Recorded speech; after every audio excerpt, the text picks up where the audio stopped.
Good afternoon, ma'am. Good afternoon, ma'am. सो companies act में अपन ने कल कंप्लीट किया था सेक्शन 143। अच्छा, सेंट्रल गवर्नमेंट को फ्रॉड का रिपोर्टिंग किस अमाउंट से अबव होता है तो करते हैं 1 करोड़। 1 करोड़ से ऊपर। ओके, कौन सी पोस्ट के थ्रू जाता है लेटर? Speed post. पोस्ट पूछा मैंने, स्पीड पोस्ट और रजिस्टर्ड पोस्ट। यस, कौन सा फॉर्म फाइल करते हैं? कौन फाइल करेगा? ऑडिटर। क्या टाइम पीरियड है? 15 डेज। अगर है ना 60 days। जब रिपोर्ट मिली उससे 15 डेज में या 45 डेज के बाद में 15 डेज। मैंने आपको कल भी बताया था, अगर डायरेक्टली क्वेश्चन आता है तो हमको आंसर Within 60 days है। 60 डेज है ना, within 60 days from the date fraud is noticed. Okay, तो ये सब हमने पढ़ा था। अच्छा, अगर amount of fraud is less than 1 crore तो हम किसको रिपोर्टिंग करते हैं? बोर्ड को या ऑडिट कमेटी को, है ना? ऑडिट कमेटी को। नाउ अगर हमने 1 करोड़ से कम है, बोर्ड को रिपोर्ट कर दिया, अब बोर्ड के ऊपर क्या ड्यूटी है? बोर्ड रिपोर्ट में शो करने की, डिस्क्लोज करना इन दी बोर्ड रिपोर्ट। ओके, चलिए, ADT 1 किसके लिए जाया करता था? Appointment of auditor. अपॉइंटमेंट और reappointment of auditor. Fraud reporting का सेक्शन कौन सा है? 143 सबसेक्शन 12। फ्रॉड रिपोर्टिंग का सबसेक्शन जरूर याद रखना, 143 सबसेक्शन 12 है, ठीक है, क्योंकि इम्पोर्टेंट है, ऑब्जेक्टिव में पूछ लेते कई बार फ्रॉड रिपोर्टिंग के लिए क्या सेक्शन है। Now we are starting. हमने अभी तक कौन कौन से सेक्शन पढ़ लिए हैं, तो पहले मैं आपको वो शेयर कर देती हूँ एक बार। सेक्शन 139 पढ़ लिया हमने, सेक्शन 140, 41, 42, 43, 44, 45, 46 एंड 47 पढ़ लिया क्या? यस, 139 टू 146 तो हम पढ़ चुके। 147 पढ़ा या नहीं पढ़ा, याद है या नहीं है? मैम नहीं पढ़ा। नहीं पढ़ा ना। Section 147 is related to penalty, ठीक है, जो हम कल पढ़ेंगे। आज हम इससे पहले पढ़ रहे हैं सेक्शन 148, ठीक है। 146 तक हमारा पूरा कंप्लीट हो गया था। सेक्शन 147 हम कल पढ़ेंगे। आज हम पढ़ रहे सेक्शन 148। सेक्शन 148 के लिए आप लोगों के पास में जो नोट्स हैं, ठीक है, वो नोट्स है कॉस्ट ऑडिट के नाम से, ठीक है, जो कि इस तरीके से आपको शो हो रहे होंगे।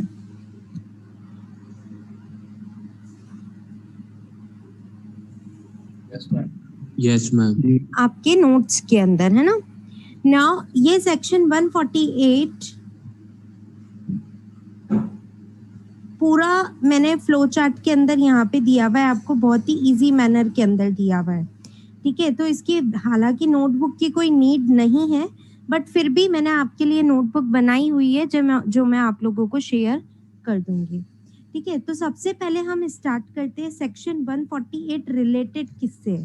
Section 148 is related to cost audit, ठीक है। अभी तक हमने जो भी पढ़ी सारी चीजें, वो कौन सी ऑडिट पढ़ी हमने? फाइनेंशियल ऑडिट, जहाँ पे हम किसकी चेकिंग करते हैं? फाइनेंशियल स्टेटमेंट्स की, ट्रेडिंग P&L बैलेंस शीट की। ओके, अब जो हम आज पढ़ रहे हैं सेक्शन 148, यहाँ पे हम लोग पढ़ रहे हैं कि हम किसका ऑडिट करेंगे? कॉस्ट ऑडिट करेंगे। और कॉस्ट ऑडिट मतलब किसका ऑडिट करने वाले हैं हम लोग? सोच के बताइए, कॉस्ट के अंदर Cost आप sheet? क्या बनाते हैं? Cost Cost sheet. Cost sheet है ना, कॉस्ट स्टेटमेंट्स, उनका हम ऑडिट करने वाले हैं। तो यहाँ पे कॉस्ट ऑडिटर किसका ऑडिट करेगा? कॉस्ट स्टेटमेंट्स का और कॉस्ट रिकॉर्ड्स का। एक वर्ड नया मिल रहा है आपको, क्या? Cost records. आप जो भी कॉस्ट एलिमेंट्स लिखते हैं कॉस्ट शीट के अंदर, कॉस्ट शीट के अंदर आप जो भी कॉस्ट एलिमेंट्स लिख लें, material, labour, administrative overhead, selling distribution overhead, जितने भी आप एलिमेंट्स लिखते हैं उन सब एलिमेंट्स के लिए क्या बनाए जाते हैं? कॉस्ट रिकॉर्ड्स बनाए जाते हैं। यानी कि जो वैल्यू आप लिख रहे हैं इन एलिमेंट्स के सामने, वो वैल्यू कैसे निकल करके आई है, उसके लिए हम क्या बनाते हैं? कॉस्ट रिकॉर्ड्स बनाते हैं। उन कॉस्ट रिकॉर्ड्स की भी ऑडिट होती है और साथ में जो आप कॉस्ट ऑफ प्रोडक्शन की कैलकुलेशन के लिए कॉस्ट शीट बनाते हैं, कॉस्ट स्टेटमेंट बनाते हैं, उसका भी ऑडिट होता है। नाउ ये ऑडिट करेगा कौन? तो हमें ऑलरेडी पता है, जब हमने ऑडिट स्टार्ट किया था तभी हमने समझ लिया था कि कॉस्ट ऑडिट करने का राइट किसके पास है? CMA. एक सीएमए के पास में, जिसके पास में सर्टिफिकेट ऑफ प्रैक्टिस है। क्योंकि अगेन आपके पास भी दो ऑप्शन होंगे, जॉब जाना, ऑफिस जाना। तो अगर हम प्रैक्टिस में जा रहे हैं तो हमारे पास कॉस्ट ऑडिट का राइट आता है। ठीक है, नाउ कॉस्ट ऑडिट करनी कैसे है, क्या रूल्स हैं उसके लिए, ये सब हमें गिवन है कंपनीज एक्ट 2013 के सेक्शन 148 के अंदर। लर्न रखना है, section 148 is related to cost audit, क्योंकि ये सेक्शन आप लोगों के एग्जाम में ऑब्जेक्टिव टाइप में आ सकता है। नाउ जो सेकंड चीज आपको याद रखनी है, एक दो दिन पहले किसी ने पूछा था एज में बी प्रेस्क्राइब्ड का क्या मतलब होता है, तो मैंने आपको बताया था रूल्स बने हुए होते हैं, उन रूल्स के अंदर जो चीजें लिखी हुई होती है उसके लिए बोला जाता है एज में बी प्रेस्क्राइब्ड। तो कॉस्ट ऑडिट के लिए भी एक रूल बना हुआ है। कौन सा रूल बना हुआ है? नाम लर्न रखना कंपलसरी है। Companies cost records and audit rules 2014। ये जो रूल्स है ये दो चीजों के साथ डील करते हैं कि कॉस्ट रिकॉर्ड्स कैसे मेंटेन करने हैं और कॉस्ट ऑडिट कैसे करनी है ना। कॉस्ट ऑडिट कैसे करनी है मतलब किन किन कंपनीज का कॉस्ट ऑडिट होगा, ठीक है, और कॉस्ट रिकॉर्ड्स कैसे मेंटेन करने हैं। इस रूल के अंदर टोटल 6 रूल्स हैं। मैं पहले ओवरव्यू दे रही हूँ आप लोगों को, अच्छे से हम पढ़ेंगे अभी। इस रूल के अंदर टोटल 6 रूल्स हैं और 4 फॉर्म्स हैं। ये सारे 6 रूल्स और 4 फॉर्म्स हमें समझने हैं, बट इतना इन डेप्थ जाने की जरूरत नहीं है क्योंकि ये पूरा इन डेप्थ हमारे आएगा सीएमए फाइनल के अंदर। अभी सिर्फ सेक्शन 148 हमारे पास में है, ठीक है। तो सेक्शन 148 है तो एज में भी प्रेस्क्राइब्ड की वजह से ये रूल्स भी हमारे साथ में आ गए हैं, बट इन रूल्स का इतना इन डेप्थ एनालिसिस करना हमारे लिए एग्जाम पॉइंट ऑफ व्यू से कंपलसरी नहीं है। इसलिए सिर्फ जितना एग्जाम में आएगा उतना ही हमें लर्न रखना है। बाकी इन डेप्थ नॉलेज आपको मिलेगी जब आप लोग फाइनल के अंदर जाएंगे। तो सबसे पहले अपन क्या पढ़ रहे हैं? सेक्शन 148, उसके बाद में पढ़ेंगे इन रूल्स को, ठीक है। नाउ सेक्शन 148 शेयर कर रही हूँ मैं आप लोगों के साथ में। ये देखिए, ये है सेक्शन 148। पहले एकदम सिंपल सा हम इस सेक्शन को समझ लेते हैं। सेंट्रल गवर्नमेंट ने कुछ क्लास ऑफ कंपनीज प्रेस्क्राइब करी है। कौन सी कंपनीज? ऐसी कंपनीज जो प्रोडक्शन में इन्वॉल्व है या फिर जो सर्विसेज प्रोवाइड करवाती है, ठीक है। क्योंकि जो ट्रेडिंग एक्टिविटीज के अंदर इन्वॉल्व है, क्या वो कॉस्ट शीट बनाएगी, क्या कॉस्ट रिकॉर्ड्स रखेगी क्या? नो मैम, है ना।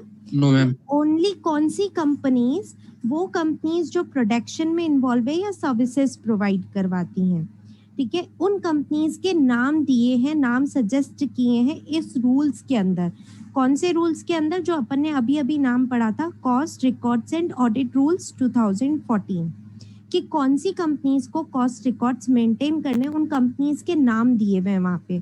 कंपनीज के नाम मतलब मैन्युफैक्चरिंग सेक्टर के और सर्विसेज के नाम दिए हुए हैं कि उनको वहाँ पे रिकॉर्ड्स मेंटेन करने पड़ेंगे। तो ये ऑर्डर किसने निकाला? सेंट्रल गवर्नमेंट ने निकाला। ठीक है, सबसे पहले सेंट्रल गवर्नमेंट ने कहा कि ये जो मैं नाम प्रेस्क्राइब कर रही हूँ कंपनीज के, अगर इनका टर्नओवर, अगर इनका लास्ट ईयर का टर्नओवर इंक्रीज जाता है मेरी स्पेसिफाइड लिमिट से, स्पेसिफाइड लिमिट अभी नहीं बता रही हूँ, स्पेसिफाइड लिमिट से अगर इंक्रीज चला जाता है इन कंपनीज का टर्नओवर, तो इनको कॉस्ट रिकॉर्ड्स मेंटेन करने पड़ेंगे। इनको क्या करना पड़ेगा? कॉस्ट रिकॉर्ड्स मेंटेन करने पड़ेंगे। तो पहले माइंड क्लियर करो कि कॉस्ट रिकॉर्ड्स है क्या। सिंपल सा, ये जो भी कॉस्ट शीट में एलिमेंट आते हैं ना, मटेरियल, लेबर, ओवरहेड्स, ओवरहेड्स के अंदर भी हमें बहुत सारे टाइप ऑफ मिलते हैं कि भाई डायरेक्ट लेबर, डायरेक्ट एक्सपेंसेस, है ना, पॉल्यूशन कंट्रोल, रॉयल्टी, ये अलग अलग आपको एलिमेंट्स मिलते हैं। इन सारे एलिमेंट्स का कैलकुलेशन कैसे होगा, है ना, और इनको किस तरीके से आपको मेंटेन करके रखना है, इसके लिए रूल्स दिए हुए हैं। इस रूल के अंदर उतना हमें नहीं पढ़ना है, हमारे कोर्स में उतना सब कुछ नहीं है। हमारे को सिर्फ इतना ध्यान रखना है कि कौन सी ऐसी लिमिट है कि उसके ऊपर टर्नओवर जाने पे हमें कॉस्ट रिकॉर्ड मेंटेन करने पड़ेंगे। ठीक है, तो वो लिमिट है 35 करोड़। वो लिमिट क्या है? 35 करोड़। यानी हर एक कंपनी को कॉस्ट रिकॉर्ड मेंटेन करना जरूरी नहीं होता, उसे मटेरियल लेबर का एकदम अच्छे से रिकॉर्ड मेंटेन करने की जरूरत नहीं है, क्योंकि सेंट्रल गवर्नमेंट ने हमें कहा है कि रिकॉर्ड केवल तब मेंटेन करने हैं जब आपकी कंपनी का लास्ट ईयर का ओवरऑल टर्नओवर, जब आपकी कंपनी का लास्ट ईयर का ओवरऑल टर्नओवर 35 करोड़ या उससे ज्यादा है, 35 करोड़ या उससे ज्यादा है, तो आपको अपनी कंपनी में कॉस्ट रिकॉर्ड्स मेंटेन करने पड़ेंगे। क्लियर? सबको यहाँ तक समझ में आया?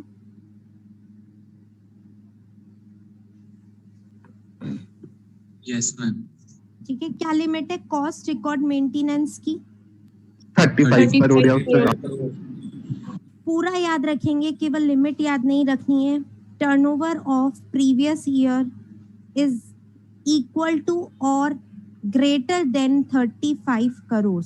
क्योंकि केवल 35 करोड़ याद रख लिया तो एग्जाम में ऑब्जेक्टिव ऐसे ही आएगा, less than 35, equal to 35, greater than 35, तो कंफ्यूज हो जाओगे। इसलिए हमेशा याद रखना कि कॉस्ट ऑडिट के अंदर जो भी फिगर्स आएंगे ना, चाहे वो कोई भी फिगर आ रहा हो, वो इक्वल टू ग्रेटर देन है। वो क्या है? इक्वल टू ग्रेटर देन है। तो ये चीज हमेशा याद रखोगे तो हर चीज इजी बन जाएगी। नाउ नेक्स्ट चीज समझा रही हूँ। ये प्रेस्क्राइब्ड कंपनीज के नाम हमें रूल्स के अंदर दिए हुए हैं। ये प्रेस्क्राइब्ड कंपनी के नाम हमें कहाँ दिए हुए? उन रूल्स के अंदर दिए हुए हैं। तो उन रूल्स ने क्या कर रखा है कि कंपनीज को 2 सेक्टर में डिवाइड कर रखा है। पहले मैं आपको नॉर्मली समझा देती हूँ पूरा कॉस्ट ऑडिट का कॉन्सेप्ट, फिर अपन ये सारी रीडिंग करेंगे, है ना। इन कॉस्ट रिकॉर्ड्स ने ये जो प्रेस्क्राइब्ड कंपनीज बोला हमें, इन प्रेस्क्राइब्ड कंपनीज को 2 पार्ट के अंदर डिवाइड कर रखा है। 2 पार्ट कौन कौन से हैं? एक तो है हमारे पास में टेबल ए और एक है हमारे पास में टेबल बी। 2 पार्ट्स के अंदर डिवाइड कर रखा है, table A and table B. ठीक है, टेबल ए के अंदर कौन कौन से सेक्टर आते हैं? तो टेबल ए के अंदर सारे रेगुलेटेड सेक्टर्स आते हैं, सारे रेगुलेटेड सेक्टर्स आते हैं जिन्हें 6 नाम दिए हैं, जिन्हें 6 इंडस्ट्रीज के नेम दिए गए हैं। ये 6 इंडस्ट्रीज के नेम आपको लर्न होना कंपलसरी है। क्या क्या नेम है? टेलीकम्युनिकेशन, आप सिंपल सा याद रखिए, जहाँ पे प्राइसिंग क्या होगी इसका कंट्रोल गवर्नमेंट के पास में होता है, उसे हमने कहा है regulated sectors. Telecommunication, electricity, petroleum and gas, drugs and pharma, fertilisers and sugars. ठीक है, ये सारे चीजें हमारी कौन सी में आती है? टेबल ए के अंदर आती है। अगर आपका टर्नओवर 35 करोड़ या उससे ज्यादा है, लास्ट ईयर का। तो इन सारी कंपनीज को, मतलब जो भी सेक्टर के अंदर कंपनी है जिसका टर्नओवर इससे ज्यादा जा रहा है, उसको कॉस्ट रिकॉर्ड्स मेंटेन करने पड़ेंगे। क्या करने पड़ेंगे? Cost records maintain. ये ऑडिट करवाने की लिमिट नहीं है, समझना इस चीज को अच्छे से। 35 करोड़ की ये जो लिमिट मैंने बोली आपको, ये ऑडिट करवाने की लिमिट नहीं है, ये सिर्फ ये है कि आपको रिकॉर्ड मेंटेन करने हैं। ऑडिट करवाने की लिमिट दूसरी है। नाउ इसके अलावा जो भी सेक्टर्स हैं वो सब सेक्टर्स किसके अंदर आते हैं? नॉन रेगुलेटेड सेक्टर्स, यानी टेबल बी के अंदर आते हैं। ठीक है, वापस से समझा रही हूँ। गवर्नमेंट ने ये रूल्स प्रेस्क्राइब कर रखे हैं। इन रूल्स के अंदर just wait for 2 minutes.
Okay, sorry for disturb.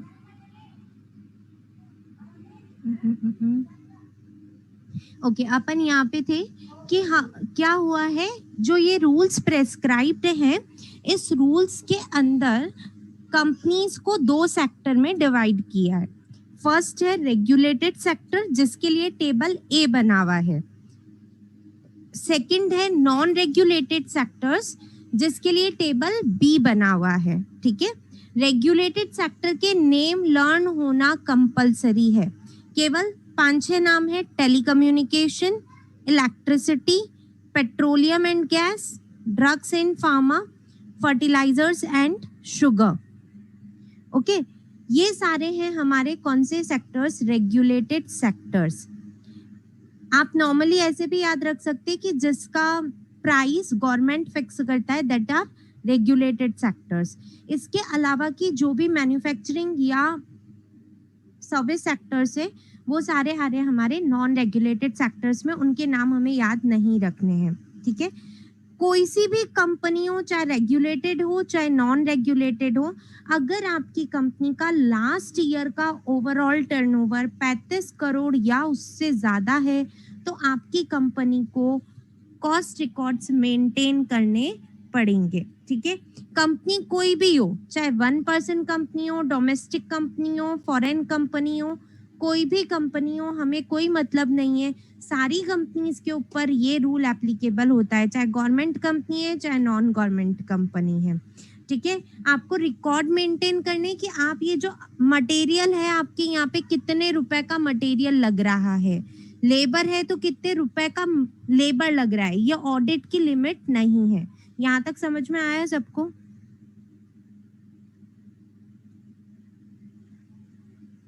Yes ma'am. Okay, clear. Now अब सेकंड चीज समझा रही हूँ मैं आप लोगों को, ठीक है। सेकंड चीज ये है कि हमें कॉस्ट ऑडिट कब करना है, हमें कॉस्ट ऑडिट कब करना है। अच्छा, कॉस्ट रिकॉर्ड्स कब मेंटेन करने?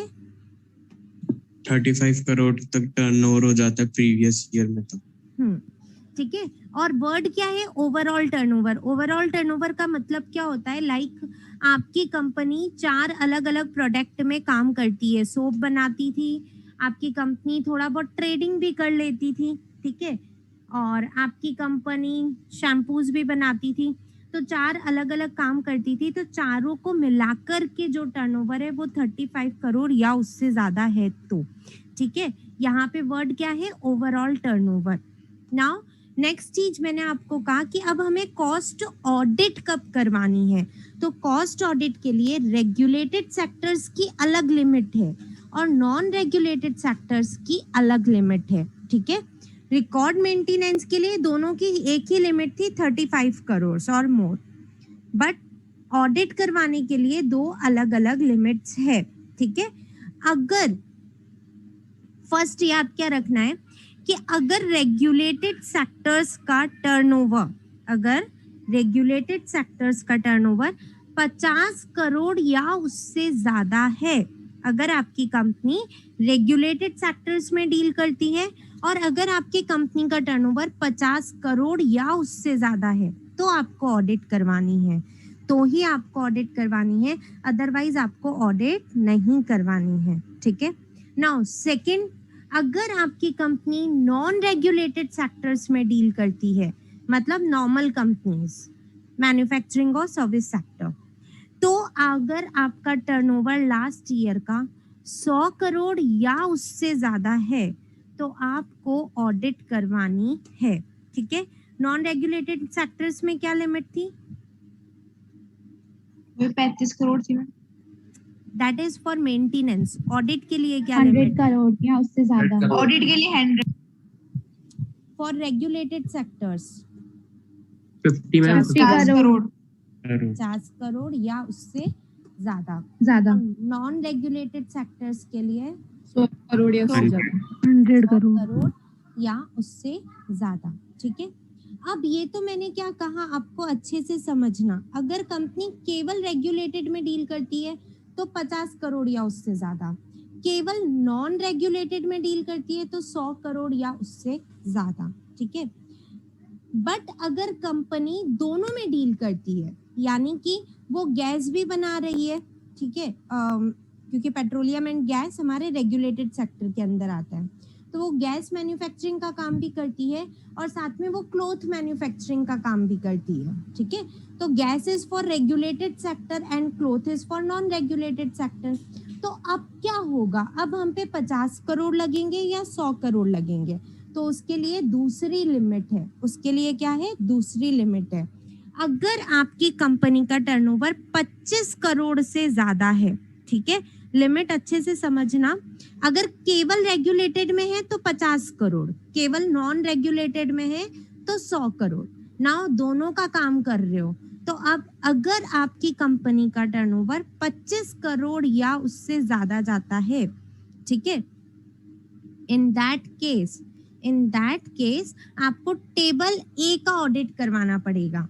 25 करोड़ या उससे ज्यादा है तो टेबल ए का करवाना पड़ेगा केवल, और अगर 35 करोड़ या उससे ज्यादा है, ठीक है, तो टेबल ए और बी दोनों का करवाना पड़ेगा। अगर आपका टर्नओवर 25 करोड़ या उससे ज्यादा है, तब तो आपको क्या करवाना है? केवल टेबल ए का। अगर 35 करोड़ या उससे ज्यादा है तो ए और बी दोनों का करवाना पड़ेगा। इसको मैं अच्छे से समझा रही हूँ। इधर देखिए आप लोग नोट्स के अंदर, आपकी नोटबुक के अंदर, नोटबुक मैंने आपको ये बना रखी है ना। देखिए, cost audit section 148 of the companies act, और साथ में क्या याद रखना है आपको? Companies cost records and audit rules 2014। Maintenance of cost records का क्या लिमिट था? More than, greater than, equals to 35 crore. चाहे टेबल ए है चाहे टेबल बी कंपनीज है, अगर लास्ट ईयर का टर्नओवर 35 करोड़ और उससे ज्यादा है तो आपको कॉस्ट ऑडिट करवानी पड़ेगी, सॉरी कॉस्ट रिकॉर्ड्स मेंटेन करने पड़ेंगे। Just wait, table A table B क्या है मैम? बताया था ना, table A means regulated sectors और table B means non regulated sector. अभी 6 नाम पढ़ाए थे ना, ma'am yes that is table A, और बाकी की जो भी कंपनियां हैं वो टेबल बी के अंदर आती है। अच्छा, एक बार अगर आपके ऊपर कॉस्ट रिकॉर्ड मेंटेनेंस का रूल एप्लीकेबल हो गया तो वो हमेशा के लिए आपके ऊपर एप्लीकेबल हो जाएगा, इररेस्पेक्टिव ऑफ द फैक्ट कि आपका 35 करोड़ से टर्नओवर कम चला गया है तो भी आपको कॉस्ट रिकॉर्ड मेंटेन करने पड़ेंगे। ये समझ में आई लाइन? Yes ma'am. ठीक है, यस मैम।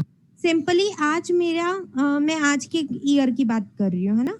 लास्ट ईयर में मेरा टर्नओवर 40 करोड़ था, तो मुझे करंट ईयर में कॉस्ट रिकॉर्ड मेंटेन करने हैं क्या?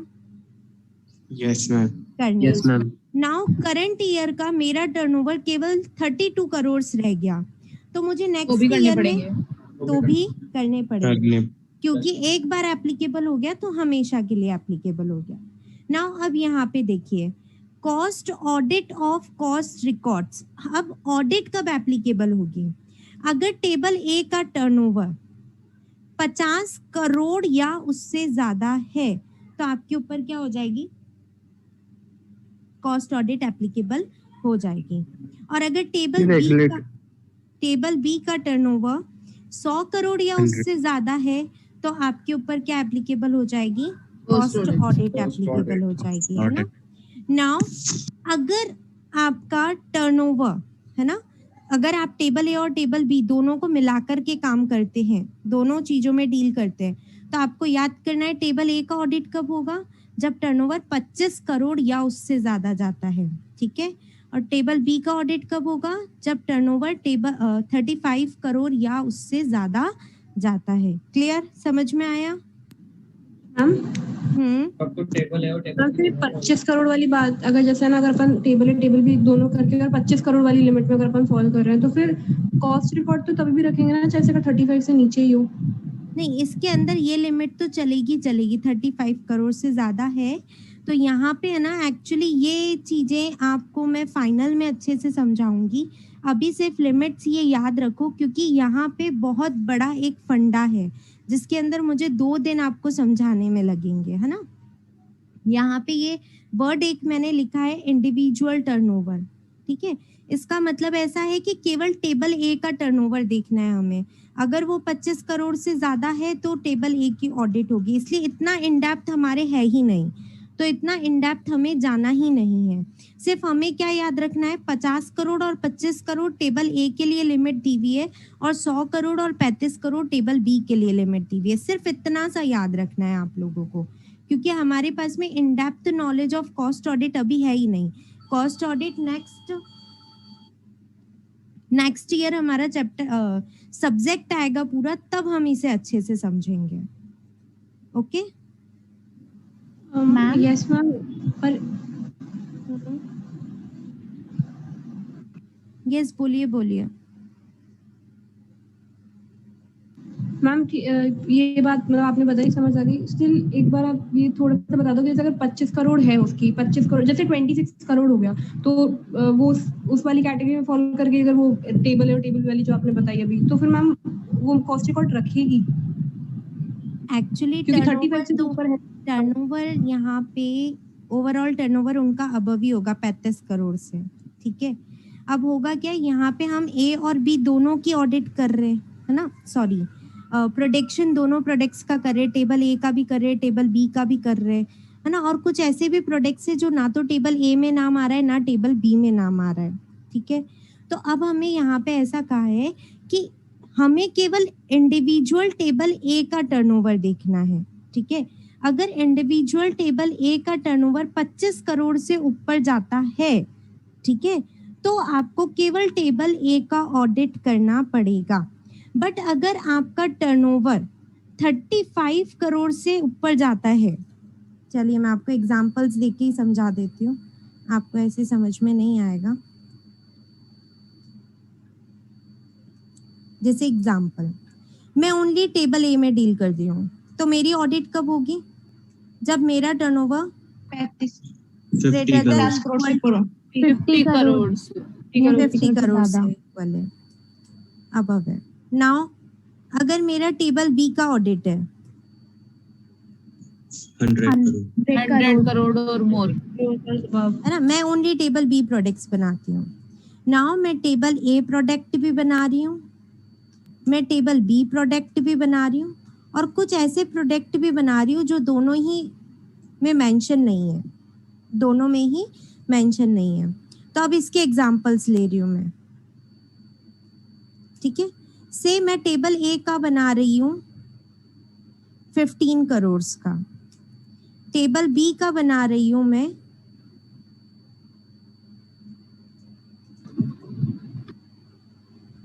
22 करोड़ की, ठीक है। और टेबल सी का बना रही हूँ मैं, मतलब कि टेबल सी यानी अदर्स का बना रही हूँ मैं 25 करोड़। टोटल कितना हो जाता है? 62 यस 62 Yes, ma'am. 62 करोड़, ठीक है। तो अब हमें क्या चेक करना है कि हमारा ओवरऑल टर्नओवर कितना है?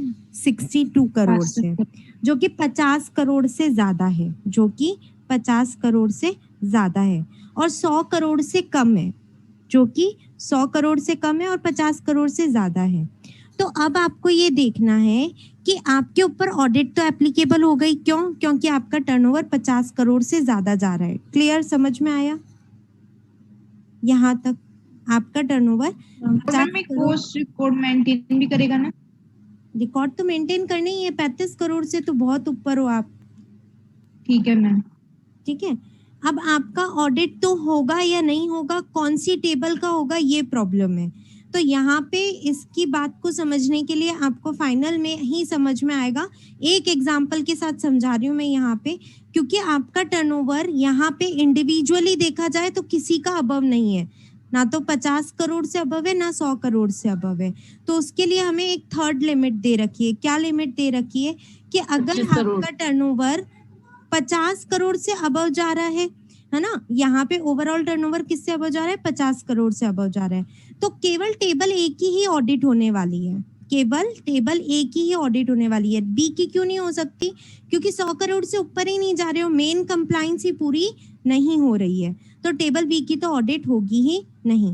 अब टेबल ए की भी होगी या नहीं होगी, इसके ऊपर भी एक कंडीशन है। टेबल ए की भी होगी या नहीं होगी, इसके लिए भी एक कंडीशन है। क्या कंडीशन है? कि अब आपको क्या देखना है, टेबल ए प्लस टेबल बी दोनों को ऐड करके देखना है, टेबल ए प्लस टेबल बी दोनों को ऐड करके देखना है। अगर इसका टर्नओवर 25 करोड़ से ज्यादा है तो ही आपका टेबल ए का ऑडिट होगा, अदरवाइज टेबल ए का भी ऑडिट नहीं होगा, क्योंकि ऐसी हमें कंडीशन दी हुई है रूल्स के अंदर, ठीक है। तो इसलिए अभी ये चीजें आपको इतना इन डेप्थ नहीं समझ में आएगा। आपका जो कंफ्यूजन था कि भाई 35 करोड़ वाली चीज, उसके लिए मैंने आपको ये चीज समझा दी है, बट अभी इतना इन डिटेल जाने का ट्राई मत करो। सिर्फ इतना याद रखो कि ओवरऑल लिमिट है 50 और 100 करोड़, और इंडिविजुअल लिमिट दे रखी है 25 और 35 करोड़, जो कि मैंने आपको नोट्स में इसी तरीके से लिख के दिया है। टेबल ए 50 करोड़ ओवरऑल, इंडिविजुअल